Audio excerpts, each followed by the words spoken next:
यम द्वितीया भाई दूज कथा, पूजा विधि व महत्व। यम द्वितीया का पर्व कार्तिक शुक्ल पक्ष द्वितीया अर्थात कार्तिक महीने के उजाले पाक के दूसरे दिन मनाया जाता है। इस दिन प्रातःकाल चंद्र दर्शन की परंपरा है और जिसके लिए भी संभव होता है वो यमुना नदी के जल में स्नान करते हैं।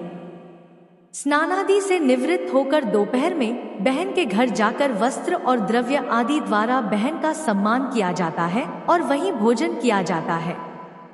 मान्यता है कि ऐसा करने से कल्याण या समृद्धि प्राप्त होती है। जो पुरुष यमद्वितीया को बहन के हाथ का भोजन करता है उसे धन, आयुष्य, धर्म, अर्थ और अपरिमित सुख की प्राप्ति होती है। यम द्वितीया के दिन सायंकाल घर में बत्ती जलाने से पूर्व घर के बाहर 4 बत्तियों से युक्त दीपक जलाकर दीपदान करने का नियम भी है। यम द्वितीया या भाई दूज से संबंधित 2 कथाएं प्रचलित है, जिसमें से एक पौराणिक कथा और दूसरी लोक कथा है। पौराणिक कथा के अनुसार सूर्य भगवान की स्त्री का नाम संज्ञा देवी था। इनकी 2 संतानें, पुत्र यमराज तथा कन्या यमुना थी। संज्ञा देवी पति सूर्य की उद्दीप्त किरणों को न सह सकने के कारण उत्तरी ध्रुव प्रदेश में छाया बनकर रहने लगी। उसी छाया से ताप्ती नदी तथा शनिचर का जन्म हुआ।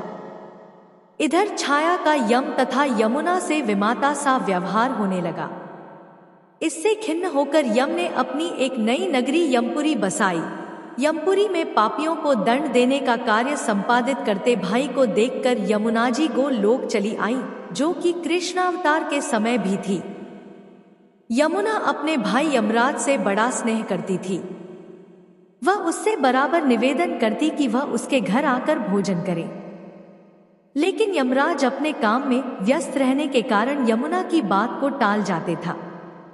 बहुत समय व्यतीत हो जाने पर एक दिन सहसा यम को अपनी बहन की याद आई। उन्होंने दूतों को भेजकर यमुना की खोज करवाई, मगर वह मिल न सकी। फिर यमराज स्वयं ही गोलोक गए, जहां विश्राम घाट पर यमुना जी से भेंट हुई।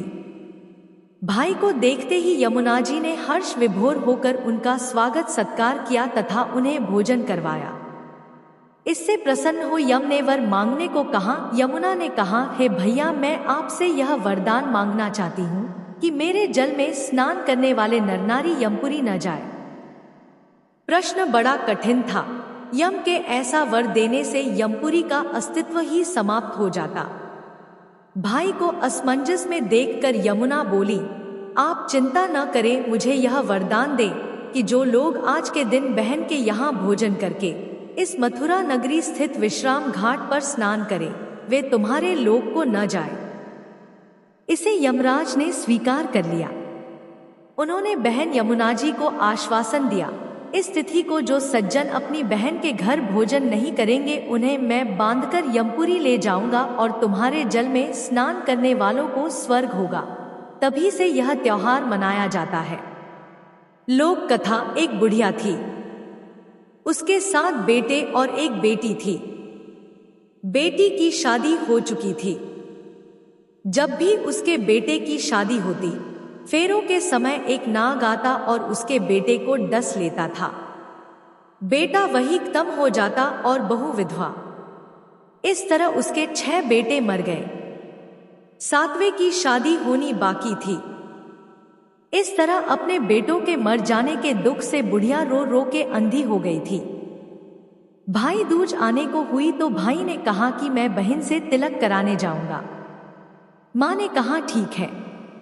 उधर जब बहन को पता चला कि उसका भाई आ रहा है तो वह खुशी से पागल होकर पड़ोसन के गई और पूछने लगी कि जब बहुत प्यारा भाई घर आए तो क्या बनाना चलिए।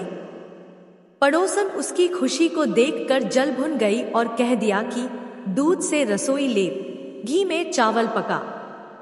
बहन ने ऐसा ही किया। उधर भाई जब बहन के घर जा रहा था तो उसे रास्ते में सांप मिला। सांप उसे डसने को हुआ। भाई बोला, तुम मुझे क्यों डस रहे हो? सांप बोला, मैं तुम्हारा काल हूं और मुझे तुमको डसना है। भाई बोला, मेरी बहन मेरा इंतजार कर रही है, मैं जब तिलक करा के वापस लौटूंगा तब तुम मुझे डस लेना। सांप ने कहा, भला आज तक कोई अपनी मौत के लिए लौट के आया है जो तुम आओगे? भाई ने कहा, अगर तुझे यकीन नहीं है तो तू मेरे झोले में बैठ जा, जब मैं अपनी बहन के तिलक कर लूं तब तू मुझे डस लेना। सांप ने ऐसा ही किया। भाई बहन के घर पहुंच गया। दोनों बड़े खुश हुए। भाई बोला, बहन जल्दी से खाना दे, बड़ी भूख लगी है।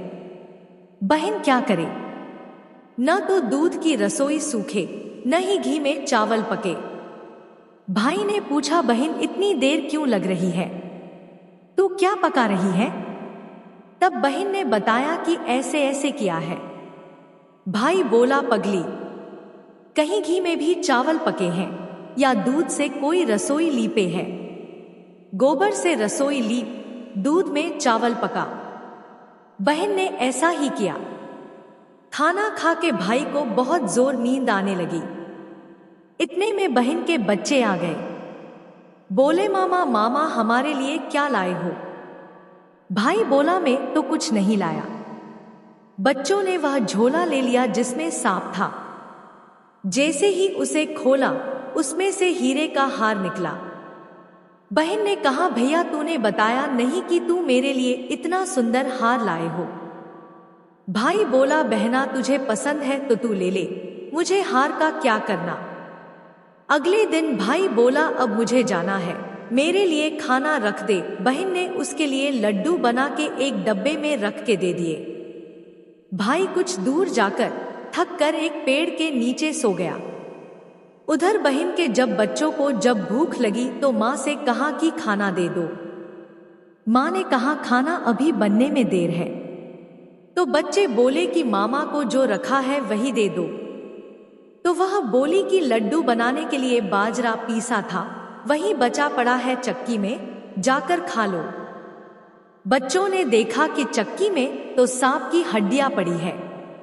यही बात माँ को आकर बताई तो वह बावड़ी सी होकर भाई के पीछे भागी। रास्ते भर लोगों से पूछती कि किसी ने मेरा गैल बाटोई देखा, किसी ने मेरा बावड़ा सा भाई देखा।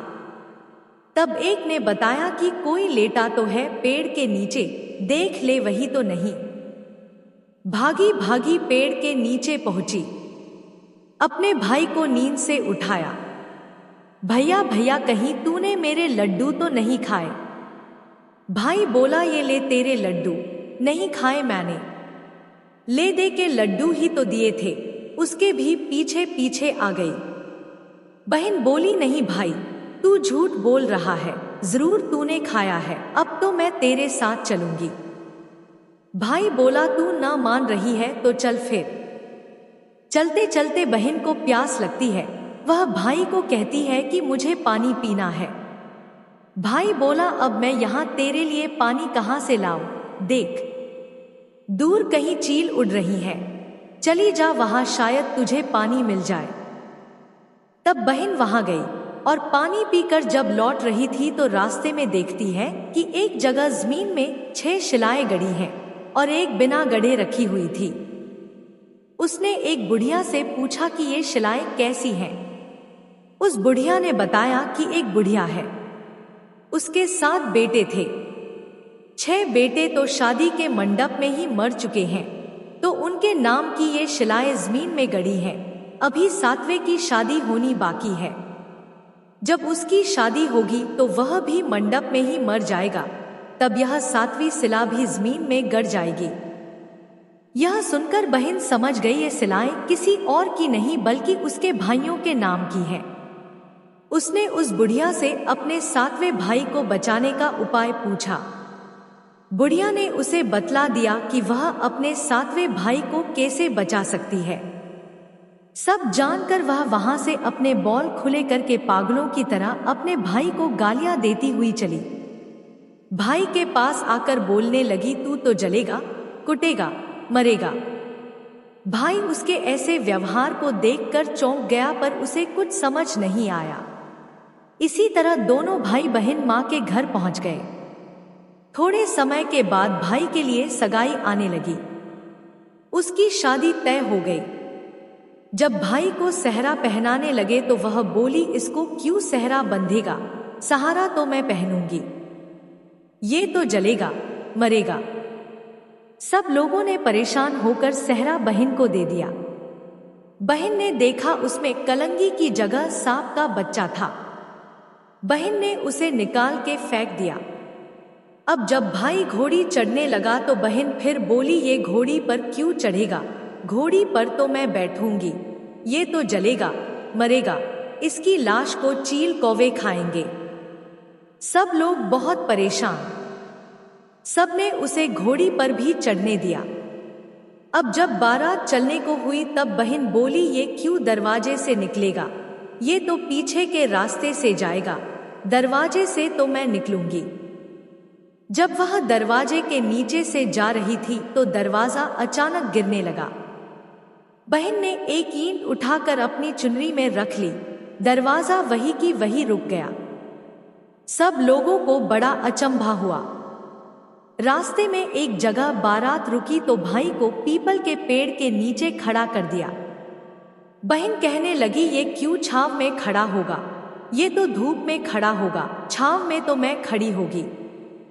जैसे ही वह पेड़ के नीचे खड़ी हुई, पेड़ गिरने लगा।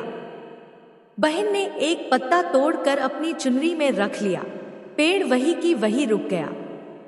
अब तो सबको विश्वास हो गया कि ये बावली कोई जादू टोना सीख कर आई है, जो बार बार अपने भाई की रक्षा कर रही है। ऐसे करते करते फेरों का समय आ गया। जब दुल्हन आई तो उसने दुल्हन के कान में कहा, अब तक तो मैंने तेरे पति को बचा लिया, अब तू ही अपने पति को और साथ ही अपने मरे हुए जेठों को बचा सकती है। फेरों के समय एक नाग आया। वो जैसे ही दूल्हे को डसने को हुआ, दुल्हन ने उसे एक लोटे में भर के ऊपर से प्लेट से बंद कर दिया। थोड़ी देर बाद नागिन लहर लहर करती आई। दुल्हन से बोली, तू मेरा पति छोड़। दुल्हन बोली, पहले तू मेरा पति छोड़। नागिन ने कहा, ठीक है, मैंने तेरा पति छोड़ा। दुल्हन, ऐसे नहीं, पहले 3 बार बोल। नागिन ने 3 बार बोला, फिर बोली कि अब मेरे पति को छोड़। दुल्हन बोली, एक मेरे पति से क्या होगा, हंसने बोलने के लिए जेठ भी तो होना चाहिए, एक जेठ भी छोड़। नागिन ने जेठ के भी प्राण दे। फिर दुल्हन ने कहा, एक जेठ से लड़ाई हो गई तो एक और जेठ, वो विदेश चला गया तो तीसरा जेठ भी छोड़। इस तरह एक एक करके दुल्हन ने अपने 6 जेठ जीवित करा लिए।